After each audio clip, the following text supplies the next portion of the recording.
una welcome back to my channel today. Kiddwaya don't come out to come honor a friend wey kpai, and also Angel and Soma they don't finally come back together. So of recent, the Access Bank CEO wey be say they call Mr. um Nwigwe, they say him kpai, may God rest his soul. He and his wife and his son, the three of them na kpai for California. So come turn out say Kiddwaya na friends to the pikin wey kpai, Chizzy Nwigwe. So yesterday was Kiddwaya's birthday. He no come do his birthday to am. He come talk say he wan use am take pay tribute to his friend wey be say kpai. So he come say honoring the memory of Chizzy Igwe 1995 to 2024.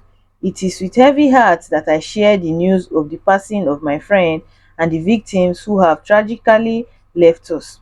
I have made the decision to forego celebrating my birthday today. Instead, I choose to honor Chizzy's memory and the impact he had on each of us.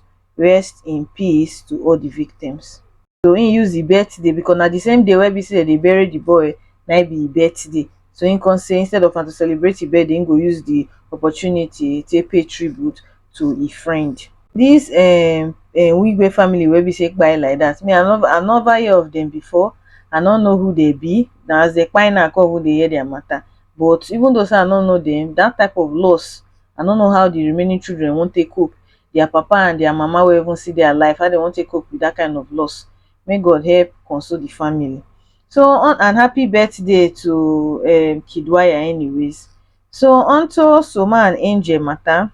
As we all know, the first of all come out, the rumor come out say they don break up, all those type of thing. Angel come stop to dey post Soma. She come even unfollow the guy for IG. Come dey post another guy, the way she dey dance with, dey eat fish with, and all of that. So in come turn and say today we come just see Soma. Soma come bring that their pussycat wey be say two of them dey train together. People come dey ask say abi dey settle during the weekend or dey do co-parenting for the pussycats.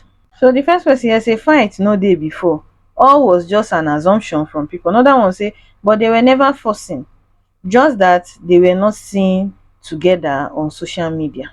The truth be say there was trouble in paradise for that their relationship.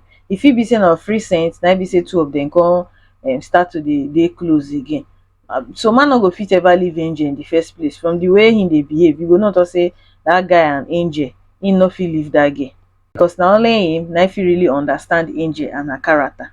At the end of the day, two of them dey be wary wey use adult like us take play chess. Una take care, una bye.